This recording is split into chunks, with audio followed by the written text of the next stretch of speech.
What's up everybody, we're watching G2 versus FaZe in this video, and I think G2 is the best team in North America right now for a couple of reasons, but hopefully this game will make you think, wow, you might be right, Feenstra, this team looks pretty damn good. And I literally just said in like 2 or 3 videos ago that they are the best team. They even beat NRG, which is considered a great feat in NA, because they are obviously the titans of the region. And we just start off with Atomic getting a goal right there. Just sending it over 2 FaZe defenders who were very awkward reading a backboard touch. That was difficult to get to. And with Atomic coming in full steam, it's very tough to stay composed in that situation if you're the FaZe defense. So we're looking at Atomic actually in the Octane, the dark blue Octane. It's I think that's the colors Monkey Moon uses over in Europe. But he actually gets a nice demo here. And I just want to talk about G2's playstyle a little. And that's actually a goal from JNaps. I didn't even see how this one happened. JNaps just hits it off the wall. I feel like both of his goals this game were just like that. Let's take one more look at it. I apologize. So AJ hits it. Sipical goes to follow, and that was pretty bold of him. First killer was dead from the Atomic demo we saw earlier, and then JNaps just gets a challenge that goes really goes G2's way. So we got 2-0 G2. I really like this team though for a couple of reasons. If you didn't hear my previous videos why I like them, for starters, they do that. They hit the ball. They aren't afraid to hit it away. They aren't afraid to clear it. They're not afraid to play boomer ball. They're not here to do dribble, air dribble, flip resets for the most part. They will though if there is 100 boosts and it's a good spot for it. Rocket League is a very situational game, so of course there's going to be times where that's the best play. But like what JNaps does right there, he's not trying to keep it close, he's not trying to air dribble, he's not trying to like get the 50. He's just hitting it out because, you know, the FaZe defense, what's the best thing they're going to do? A, hit it right back to you, or B, they're going to get a dribble and you just challenge it, and then the defense follows up. So I really like the offense from G2 and the way they get out of their half in defense. We might see some struggles here though later this game because this game won't stay 2-0, spoiler alert. But yeah, like they connect to each other on passing so much. Like Atomic just hitting it to Chicago, Chicago trying to hit it to JNaps there. JNaps getting met by first killer though. And speaking of which, he gets the bump on Chicago, and Chicago just kind of panics there. He thought Sipical was going to challenge the ball, I believe. I'm just gonna watch one more time. So Chicago gets bumped, and he has that boost on him. And right here, it did take a little skip on the wall, which kind of sucks. But I also wonder if he thought Sipical was going to flip into the ball earlier. But I think it might have been more or less that bounce that came off the wall. I didn't realize the ball like landed in the gutter like that. So that was kind of unfortunate for them.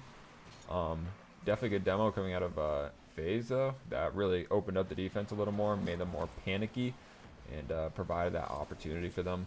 So good job to them. Atomic though, leaving it up for Chicago to come through and take the ball. Still connecting on that offense.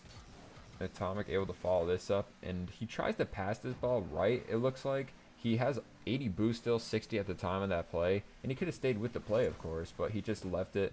Maybe thought someone in the corner on G2 was going to come back and get it, but it's all good. The play keeps continuing. The ball keeps getting sent around the pitch, and yeah, fluent Rocket League being played. JNaps gets a good little hit right there, and although AJ gets to it first, Chicago's there to challenge, and then JNaps is there to follow up. And now Atomic's going to challenge this, and we got Chicago collecting the free ball. And G2 is actually on defense a good amount this game, we're going to see, and we have been seeing. They really don't get much like offensive pressure in the half as they usually do. I think I chose this game because it had the most scoring, so for viewer purposes maybe. And actually FaZe do end up scoring. Speaking of which, Chicago tries to pass this one out mid, and he believes either Atomic was going to be there for the pass or JNaps was going to be there for the pass. However, neither of them were. And maybe Chicago's hit wasn't good enough for this particular situation. Let's take a look. He goes for that pass there, and definitely one of JNaps or Atomic should have been there. It's tough to really tell who. Like JNaps definitely could have hit this, but maybe he thought the pass was going to be more to him. Maybe he thought Atomic was going to be there quicker, or it was his ball. It really just seemed more like a miscommunication thing. I think even though the caster said Chicago passed it right to FaZe Clan, and he did, okay, he did pass it right to them. But is that really Chicago's fault? You got to think like he's probably trying to pass to his teammates who can then just rip it clear right at the phase half of the field. So I know the casters are just like casting the game, and that's cool and all that. But when you like look at a more analyst perspective, it just looks like Chicago was trying to pass it down to his teammates, and it wasn't quite like the play hadn't quite developed properly, and that's why FaZe was able to take advantage of it. So 2 goals for FaZe, definitely not discrediting them in any way, but they did get 2 goals off of like G2 mistakes, and G2's shots, to be fair, were off of some FaZe mistakes as well. So we haven't seen anything like super clean this game.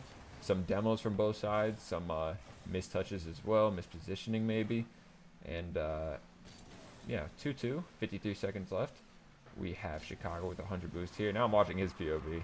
I don't even know what to watch anymore. We're gonna just keep watching him, I guess. Actually, fuck it. We're gonna switch to JNabs. Where is he? Here we go. So he's got the Adidas away Fennec. I really like that. He's been using it for the past like since the away kits came out. I feel like, and the Adidas, it's just a soccer uniform, bro. You know, G2 with Adidas, like it is nice. It's pretty clean, and I don't even like I don't like soccer that much as an American kid. I like football and basketball. Those are my favorite sports growing up and to play.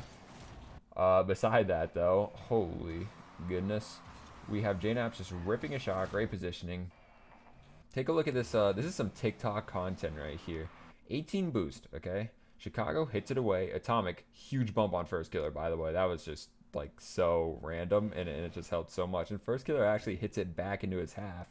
So Sipical is going to have to force to hit this away because Chicago's going to come to challenge, right?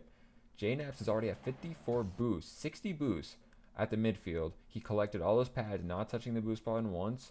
Sipical is going to hit this away because he has to. Chicago's challenging. And he's just going to rip this on net. Problem here is AJ takes that corner boost. And he's at like almost 100 boosts before he uses this like 3 boosts you see on your screen right now. He's at so much boost. I'm surprised he doesn't like wait here and then go back to net when he sees the hit being made. He just goes for the 100 boost to like get control of it, make sure they don't get it, like make sure JNabs doesn't get it after this hit right here. He grabs his 100 boost and then he's just out of position. He probably knew first killer wasn't going to be back, and he knew that was his responsibility. So I got a question what he thought was going to happen. Maybe JNabs wouldn't shoot that ball. Maybe Sipical would get a 50 on that. So definitely some mistakes there as well, but JNabs doing a great job to just snipe that ball in, seeing his opportunity and taking huge advantage of it. Yeah, rest of this game, Atomic POV, fuck it. Kind of sketchy there, but JNabs is right behind him to get the free touch. And then Sipical going to dribble this down to AJ. AJ misses. JNabs challenge. Good stuff. We're going to have one more opportunity here maybe. 100 boost Atomic though. If there's anyone I trust to challenge the ball, it's him. And he does. Okay, so that is the game. Game 2. Let's look at the replays real quick. See what the final stat lines for each game was. Should load in a second here. We have games 1 through 3. RLG2 1-goal wins. Game 4 was actually a FaZe blowout, 5-1 FaZe. And then the last game was 2-1. So I don't know my takeaway from that. They were all 1-goal games. But I feel like in a lot of these, G2 had it more under control than FaZe did. I feel like G2's offense is just so...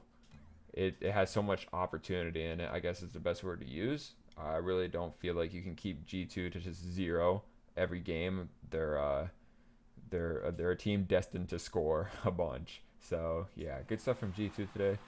FaZe also going to be playing by the time this video is out. The Championship Sunday will be taking place, so we'll see what happens here. I really think G2 is the favorites in my opinion as well. Maybe a G2 NRG finals. NRG maybe coming out fresh for Sunday. We'll see what happens. But yeah, it's going to be all for me. Make sure you leave a like on the video, comment, and subscribe for more content similar to this one. I love you all. Have a great night or day whenever you're watching. Be easy. Peace.